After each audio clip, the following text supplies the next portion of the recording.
그래서 9장 27, 28절 우리 두 절이니까요. 같이 읽도록 하겠습니다. 시작. 한번 죽는 것은 사람에게 정해진 것이요 그 후에는 심판이 있으리니 이와 같이 그리스도도 많은 사람의 죄를 담당하시려고 단번에 들이신 바 되셨고 구원에 이르게 하기 위하여 죄와 상관없이 자기를 바라는 자들에게 두 번째 나타나시니라. 아멘. 네, 우리 옆사람과 인사하겠습니다. 주님의 이름으로 사랑합니다. 네, 주님의 이름으로 사랑합니다. 네, 이 27, 28절은요, 저와 여러분들이 다 심판이 있다라는 겁니다. 죽음 이후에, 죽음이 끝이 아닙니다. 그 이후에 천국과 지옥이 있고, 뿐만 아니라 지금 우리가 이 땅에서 기다리고 있는 것은 28절에 죄와 상관없이 자기를 바라는 자들의 두 번째 나타나신다라는 것은 예수님의 재림을 우리가 기다려야 된다라는 것이에요. 그렇기 때문에 이 죽음을 잘 준비하는 거, 예수님을 잘 맞이하기 위해서 우리는 어떻게 해야 되는지 같이 살펴볼 텐데요. 그래서 말씀 제목을 오늘 하나의 믿음의 씨를 심는다면 이라는 제목으로 잡아봤습니다.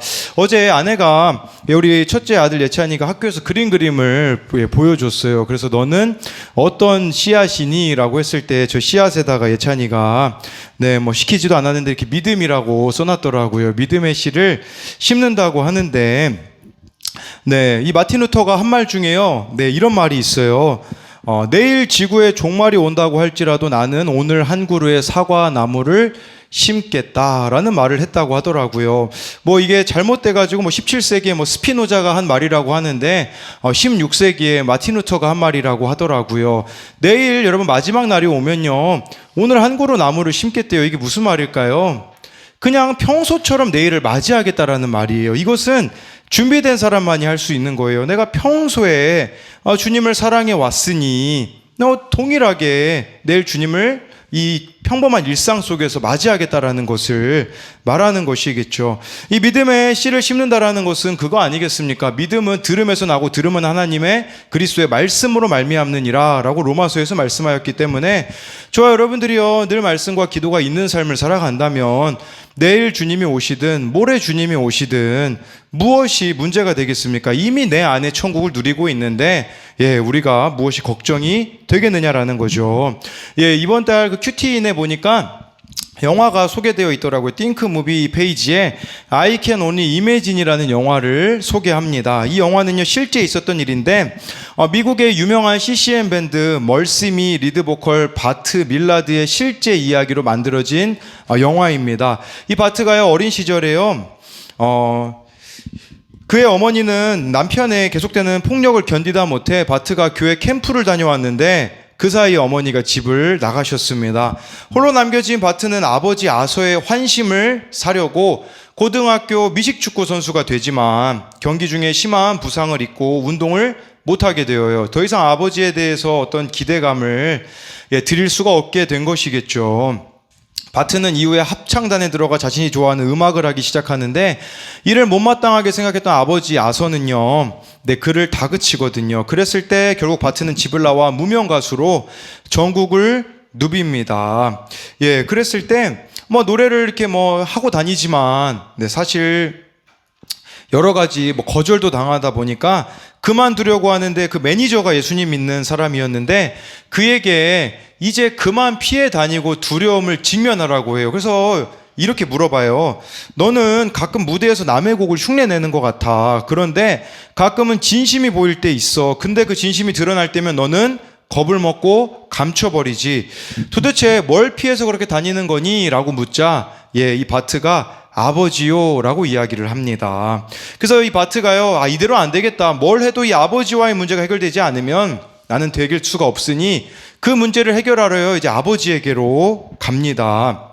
바트가 떠난 후에 예수님을 믿게 된 아버지 아서는요, 눈에 달라진 모습으로 아들을 대해요. 하지만 바트는 아직 용서할 준비가 안 됐다면서 돌아서려고 하는데 그러다가 이 아버지가 암 투병 중임을 알게 되어서 이제 시간을 함께 보내다가 관계가 회복되어지고 이 아버지는 천국으로 가게 되어지거든요. 아버지를 추억하며 만든 곡이 I Can Only Imagine입니다. 그래서 이 곡을 이 바트가 10분 만에 썼다고 하자 어느 방송에서요, 이 라디오 방송 진행자가 이렇게 말해요. 바트, 이 곡은 10분 만에 만들어진 게 아니에요. 평생에 걸쳐서 쓴 거죠 라고 이렇게 이야기를 하더라고요. 이 아버지를 용서하는 거 쉽지 않은 문제 아니었겠습니까? 그랬을 때 10분 만에 곡을 쓴 것 같으나 사실 10분이 아니라 그의 인생에 수많은 세월이 걸렸다라는 것이겠죠.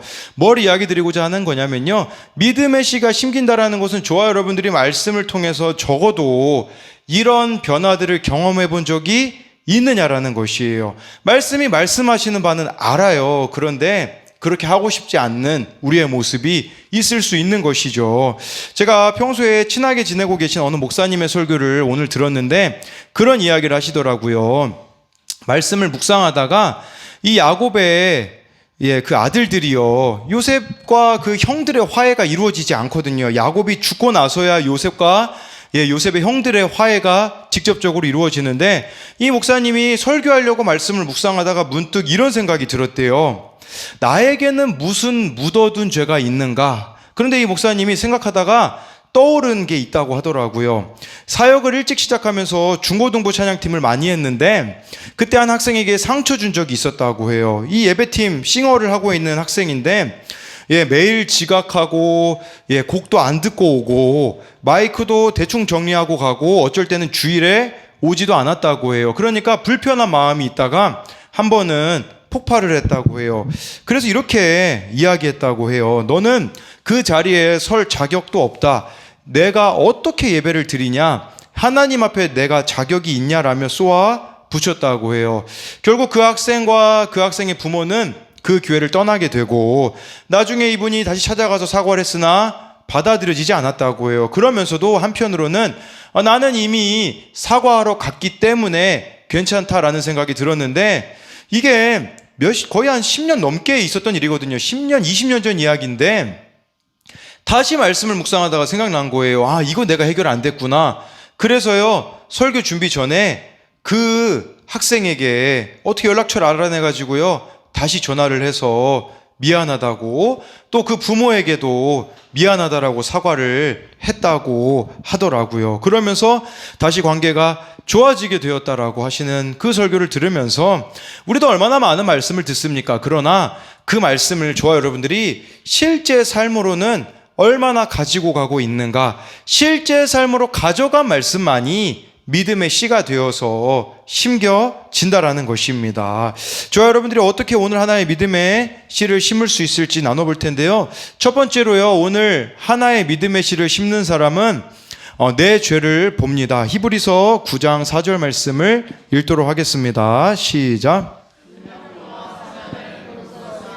개가 있고 그 안에 만나를 담은 금항아리와 아론의 쌍난 지팡이와 언약의 돌판들이 있고. 네, 우리가 예전에 그 출애굽기를 큐티한 적이 있어요. 그래서 우리 많은 새벽에 기도하시는 분들이 이 출애굽기를 정말 힘들어했습니다. 왜냐하면 뭐 그 성막에 대해서 나오고 뭐 무슨 가죽으로 뭐 이렇게 싸고, 근데 그거 아세요? 출애굽기 2번 반복해요. 출애굽기를 읽어보시면 이미 한 번 했는데 뒷부분에 또 다시 처음으로 돌아가가지고 2번 언급한 다음에 끝나는데, 하필이면 우리 교회는 그때 타이밍이 안 좋았어요. 왜냐하면 생명의 삶으로 이미 출애굽기가 끝났는데 큐티인으로 바꾸자마자 또 출애굽기를 만나가지고 듣는 여러분도 고생하고 제가 더 고생했죠. 이거 뭐 출애굽기 어떻게 설명하나 싶은데, 이 성막에 대한 부분이 여기 히브리서 9장 4절에 보면 나와 있습니다. 성막은요, 크게 세 부분으로 나눠져 있어요. 하나는 뜰이고 저 안에는 두 가지 공간이 있어요. 하나는 성소고 가장 깊은 곳은 지성소입니다. 지성소는 대제사장만 1년에 한 번 들어갈 수 있었어요. 그런데 제가 이거를 왜 언급을 하냐면 이 말씀에 하나 잘못 기록된 게 있어요. 지성소에 대해서 묘사를 하는데 여기 9장 4절에 금양로는요, 지성소에 있지 않습니다. 성소에 있거든요. 성소에서 그 지성소로 가는 커튼 사이 커튼 바로 밖에 있어가지고 거기다 이제 연기를 피는 게 금양로거든요. 무슨 말인지 모르시는 분들은 지금 회개하셔야 돼요. 우리 큐티를 안 하셨다는 증거거든요. 지금 막 머릿속으로 그려지시는 분은 표정이 별로 없는 것 같네요. 그런데 이 금양로가 왜 굳이 지성소에 있는 것처럼 표현을 했을까? 원래는 지성소에 있는 게 아니라 성소에 있는 건데 마치 지성소에 있는 것처럼 표현을 하고 있어요. 이 금양로가 무엇을 의미하냐면 요한계시록 8장 3절에 보면 그 의미가 나와 있습니다. 우리 같이 읽어볼게요. 시작.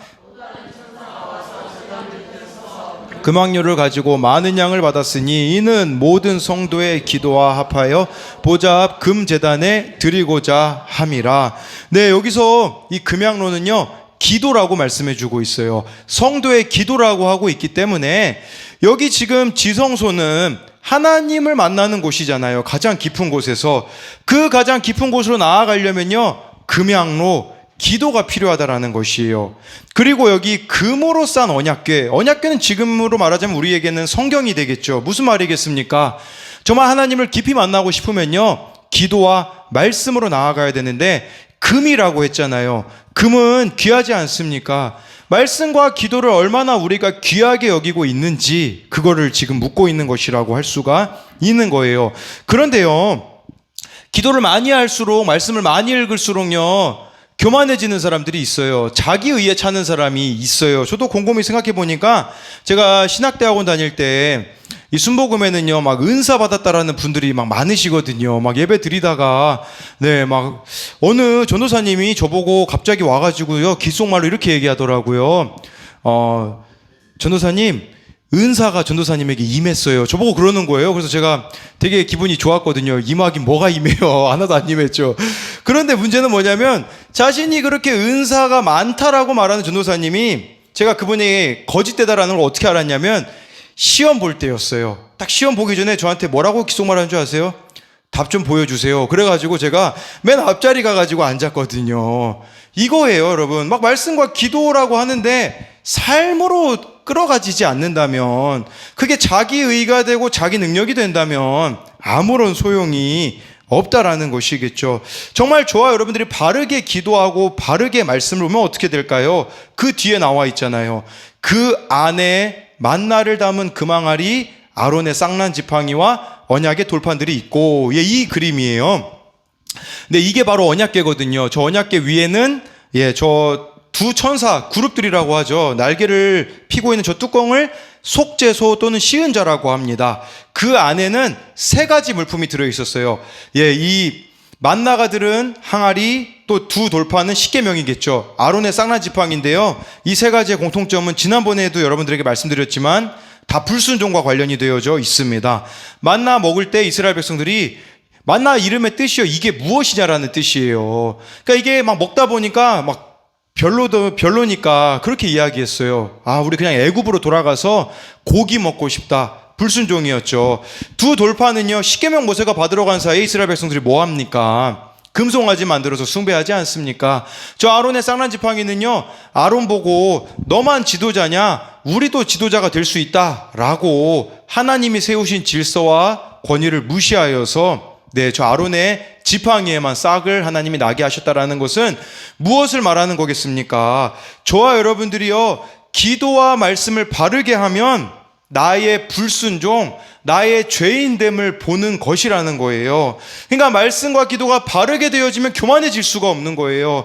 이 말씀과 기도를 내가 바르게 하게 되어지면 나의 죄인됨을 깨닫고 하나님 앞에 회개할 때에 저 뚜껑이 씌은 자라고 하거든요.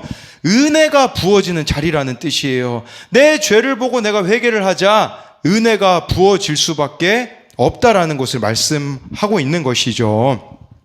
저희 청년의 큐티 나눔입니다. 백석대 남자인 친구와 이제 전화는 하지 않지만 그 친구의 사물함을 같이 쓰면서 서로 먹을 것을 꺼내 먹을 때마다 연락을 합니다. 어제 배고파서 제가 놓은 것을 먹으려고 열었는데 그 친구가 넣어놓은 것을 먹고 싶어서 먹어도 되냐고 연락을 했습니다. 오늘 아침 제가 그 친구의 간식을 많이 빼앗아 먹은 것 같아서 과자와 라면을 넣고 먹어도 된다고 하려고 들고 가고 있었습니다.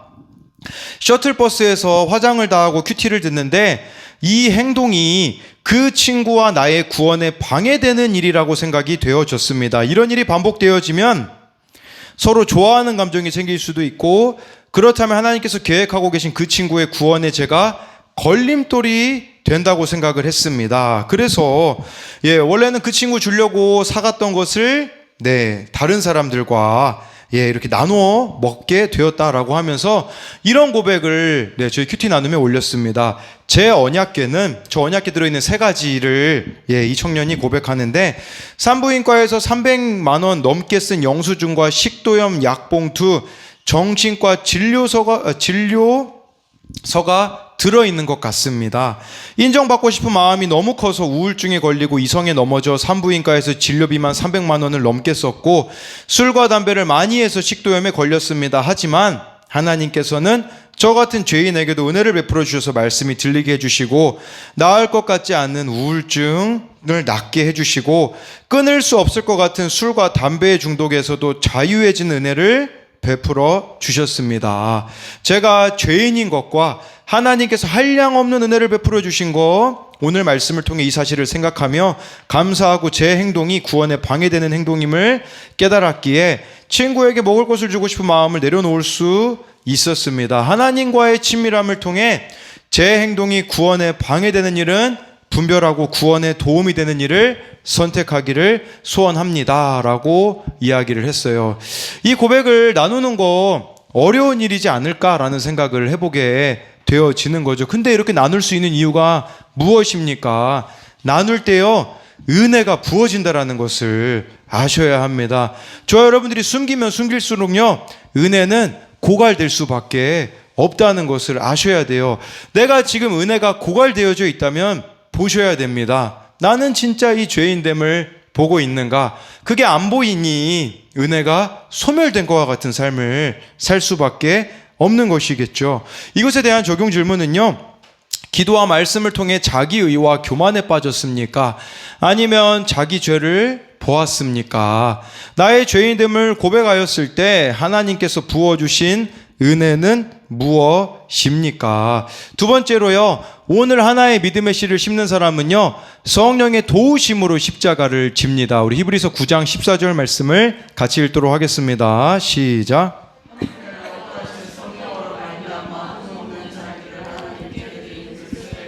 어찌 너희 양심을 죽은 행실에서 깨끗하게 하고 살아계신 하나님을 섬기게 하지 못하겠느냐. 이 말씀에 보니까요, 예수님이 십자가에서 죽으신 것은 영원하신 성령으로 말미암음이라고 말씀해주고 있어요. 무슨 뜻이냐면, 여러분, 저와 여러분들이 십자가를 지려면요, 필요한 게 있어요. 성령의 도우심입니다. 주기철 목사님에 대하여서 그 손자분이 간증하시는 걸 들어본 적이 있어요. 주기철 목사님이 순교하셨잖아요. 감옥에서. 어떤 대쪽 같은 분이었을까요? 아니에요.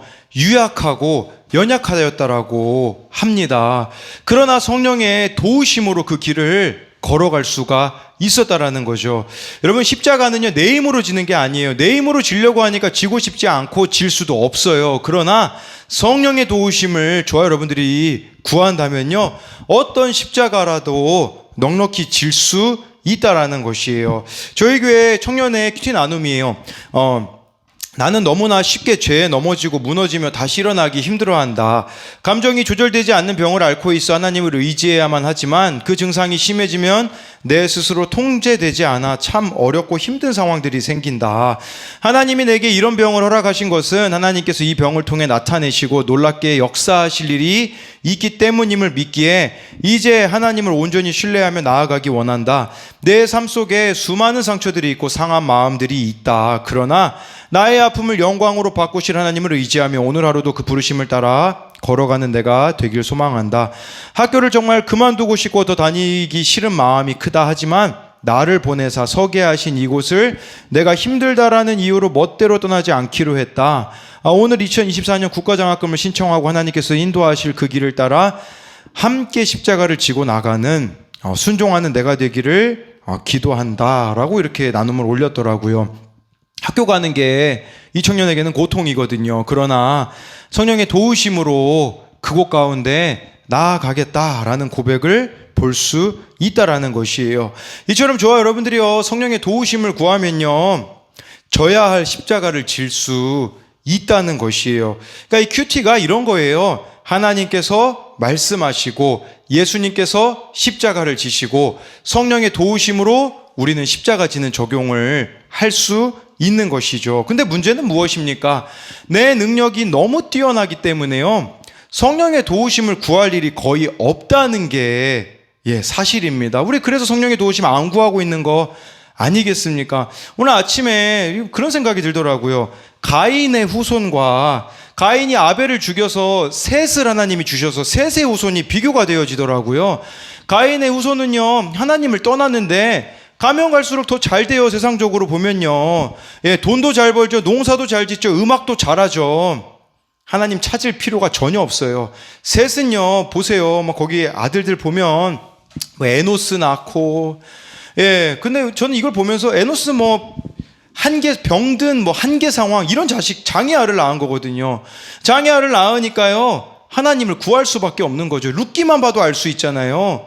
이 룻에 그 보면 나오미 두 아들들이요, 병약하고 쇠약한 자였잖아요.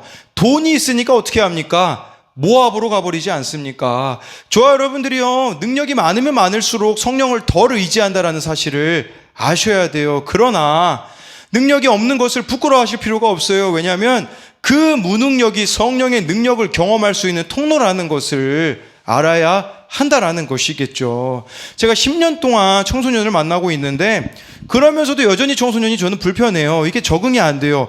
제일 힘든 건 뭐냐면 얘네들하고 밥 먹는 겁니다. 진짜 할 말이 없어요. 걔네도 할 말이 없고 나도 할 말이 없고. 어제 또 밥 먹는 자리였거든요.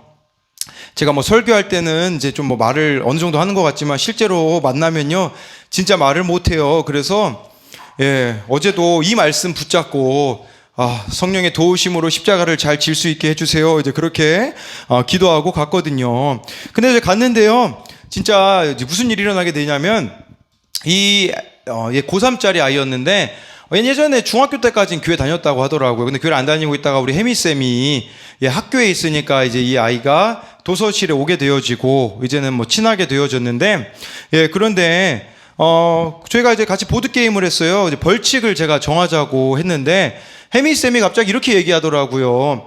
수요일 날 기독교사 모임 때 다니엘 기도의 그 조혜련 집사님 간증을 들었대요. 성경 읽는 거. 그래서 혜미쌤이 꼴찌한 사람은 성경 읽기를 하자고 하더라고요. 근데 좀 가혹하잖아요. 그렇죠? 창세기부터 시작하면 신약만 읽자고 이제 했거든요. 근데 마침 혜미쌤은 이기고 소리사모도 이기고 저랑 그 친구 둘이 남았어요. 제가 속으로 기도했어요. 성령님 도와주세요. 제가 제발 이기게 해주세요. 얘 성경 읽게 해야 됩니다. 그래서 제가 결국 이겼거든요. 이기고 그 다음 판에는 소리사모가 지고, 그래서 소리사모도 성경을 읽게 되고 혜미쌤이 그러더라고요. 자기도 성경을 읽겠다고. 그래서 이 셋이 카톡방을 파서 이제 성경 읽기가 시작되었어요. 예전에 소리사모랑 이 혜미 선생님하고 같이 성경 읽기 했었는데 안 됐었거든요. 근데 제가 보니까 할 수밖에 없어요. 이 고3 안 믿는 애가 성경을 읽는데 더 이상 핑계댈 게 없잖아요. 근데 이 얘가 집에 가면서 혜미쌤한테 그렇게 얘기했다고 하더라고요. 제가 지난 주일 설교 때 한결이랑 하루를 살아가면 어떨 것 같습니까? 뭐 죄를 덜 짓지 않겠습니까? 그런 질문이었는데 그때 얘가 예배 때 그 설교를 듣고 이렇게 얘기했대요. 제가 그럼 한결이가 될게요 라고 하면서 무슨 말이냐면, 제가 우리 소리사모님하고 혜미쌤이 성경을 안 읽으면 한결이 같은 역할을 해서 꼭 성경을 다 읽을 수 있게 하겠다라고 하는데, 제가 그런 생각이 들더라고요. 진짜 이게 하나님이 하신 거구나 라고밖에 말할 수밖에 없었어요. 물론 여담이지만 가는 길에 이 애가 또 성경을 좀 알았나 봐요. 그랬더니 자기 알고 있다고, 그 애굽에 종으로 팔려간 그 사람 이야기 알고 있다고. 그래서 우리 혜미쌤이 옆에 있다가 자기가 그 사람 얘기해 보겠다고 예찬이랑 같이 대답했거든요. 다윗이라고 하더라고요. 네, 다윗이 아니라 요셉이었는데 다음번엔 구약을 좀 읽혀야 될 것 같습니다. 뭘 이야기 드리고자 하는 거냐면요, 제가 한 게 뭐가 있겠습니까? 그냥 성령의 도우심을 구하며 나아갔을 때 정말 모든 것들을 하나님께서 준비해 놓으신 완벽한 세팅을 보게 되어지는 거죠. 여러분, 우리의 고정관념으로 제한하지 않으셨으면 좋겠어요. 안 되는 것 같아 보여도요, 성령의 도우심을 구하며 나아갈 때에 십자가를 잘 질 수 있다라는 것을 말씀드리는 겁니다. 그래서 우리가 이렇게 살아가는 거, 그게 바로 우리가 하나님 앞에 서는 것을 가장 잘 준비하는 길이라는 거예요. 오늘 우리가 읽은 이 본문 말씀이 그거거든요. 우리에게는요, 심판이 있고요, 예수님의 재림이 있어요. 그런데 여기 28절에 예수님이 많은 사람의 죄를 담당하시고 단번에 자기를 또 들이셨다라고 이렇게 말씀해주고 있고요. 여기 근데 좀 빠진 구절이 있네요. 제가 구절을 끝까지 다 가지고 왔어야 되는데, 구원에 이르게 하기 위해 죄와 상관없이 자기를 바라는 자들에게 두 번째 나타나시리라 라는 말씀인데요, 죄와 상관이 없대요. 재림으로 오실 때는. 무슨 의미냐면요, 여러분, 예수님 2000년 전에 오셨을 때는요, 구세주로 오셨기 때문에 예수님은 구원하기 위해서 오셨어요. 두 번째 오실 때는요, 그 자리에서 끝이에요.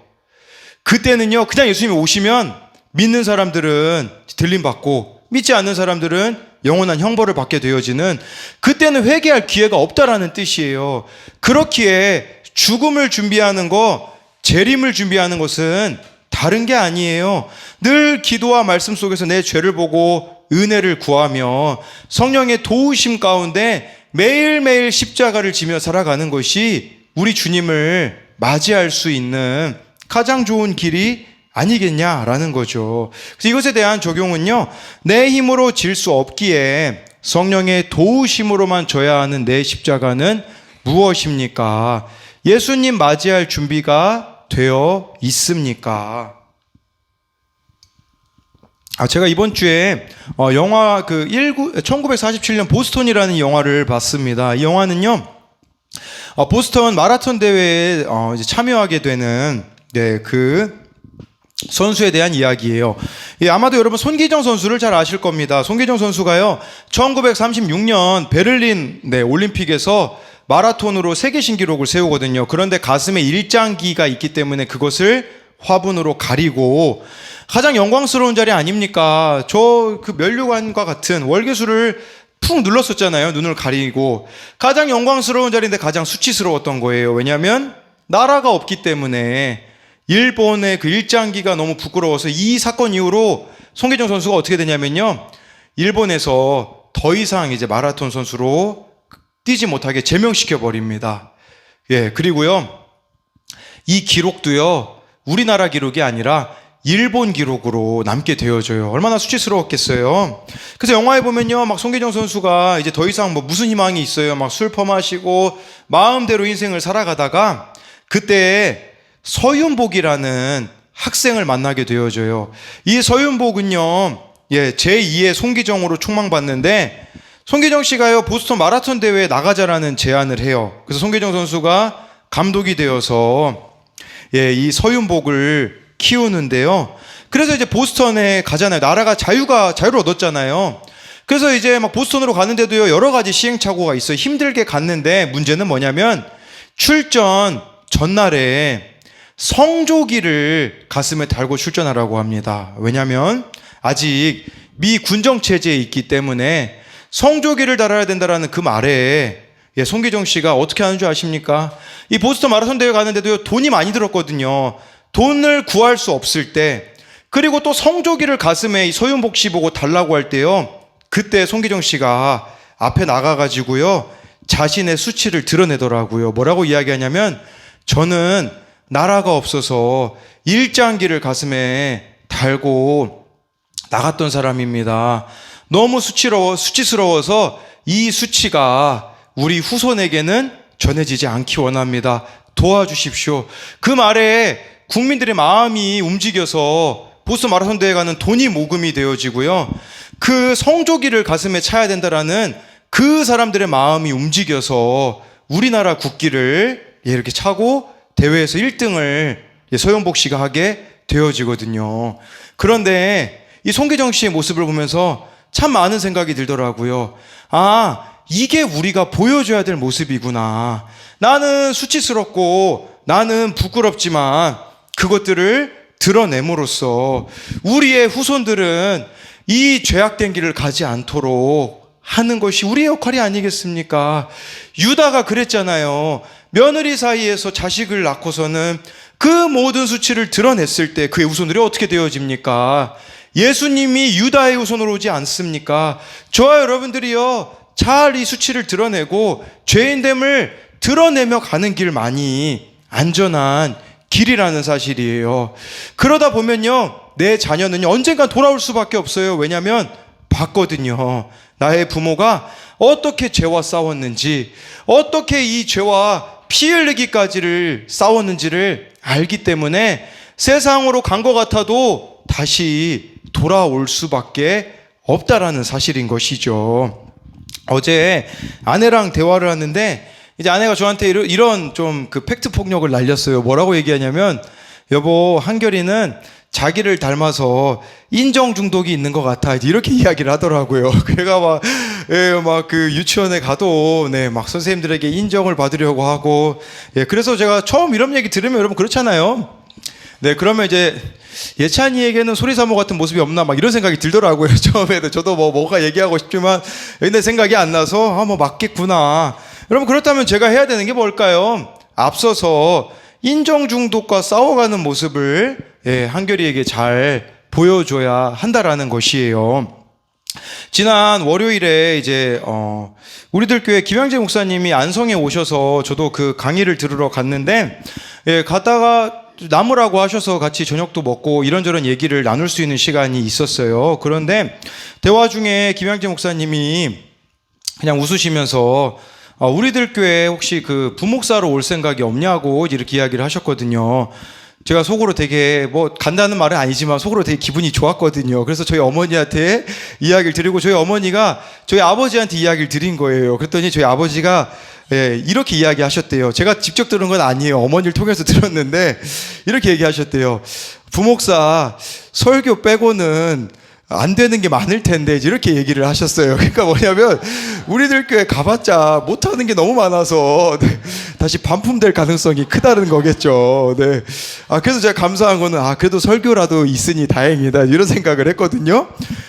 건진 게 있다라는 생각을 했어요. 그런데 지난 수요일 기독교 동아리에서 또 오늘 아상고 기도 모임에서 이제 설교를 하는데 와 진짜 아무도 안 듣더라고요. 수요일 날도 아무도 안 듣고 오늘은 거의 선생님들 많이 앉아 있었거든요. 자꾸 저한테 인사를 하시더라고요. 이게 무슨 말이냐 조시는 거예요. 그러니까 제가 무슨 생각을 오늘 너무 마음이 힘들었어요. 나 진짜 설교 진짜 못한다 그러면서 막 마음의 이 자괴감과 함께 무슨 생각을 했냐면 와 이거 진짜 나는 목사로서 잘하는 게 아무것도 없구나. 저희 담임 목사님 얘기했듯이 설교 빼고 못한다고 해서 설교도 못하는 걸 보게 된 거예요. 그러니까 진짜 하나님 앞에 아무것도 못하는 사람이더라고요. 그런데 이게 부끄럽거나 힘든 게 아니라 이렇게 해석이 되어지더라고요. 나는 다 못하는 사람이니까 내 능력을 의지할 만한 게 아무것도 없구나.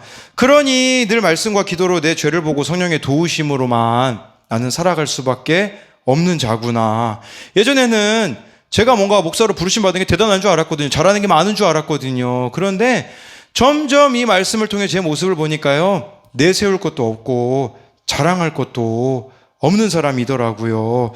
우리 또 그런 일도 있었었거든요. 우리 진규가 우리 또 시험 봤잖아요. 그 양장기능사.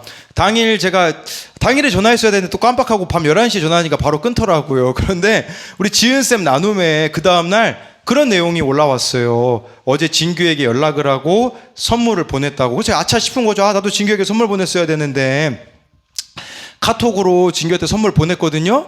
보내자마자 진규한테 전화가 오더라고요. 목사님 어제는 제가 자느라 못 받았습니다. 선물 보내자마자 답장을 했다는 것은 선물 때문에 연락을 했구나 이런 생각이 들면서 물론 그걸 이야기하려고 한 게 아니라 나는 지은쌤보다도 못한 사람이구나. 난 지은쌤보다도 진규에게 관심이 없구나. 이런 생각이 들면서 그냥 하나하나가 다 회개할 것밖에 없더라고요. 그럼 마찬가지지 않겠습니까? 여러분들에게 주어진 그 자리 잘하라고 부르신 줄 아십니까? 아니에요. 잘하라고 부르신 것이 아니라 내가 할 수 없기에 십자가만 붙들라고 성령의 도우심만을 구하라고 그 자리에 불렀는데 우리는 그 자리를 그냥 나의 어떤 성품으로 나의 어떤 능력으로 나의 어떤 지식으로 그것들로 감당하려고 하니 우리들 가운데 지치는 일들이 넘쳐나는 것이 아니겠습니까? 그렇기에 저와 여러분들이 늘 성령의 도우심으로 십자가를 잘 지는 사명자들이 되기를 소망합니다.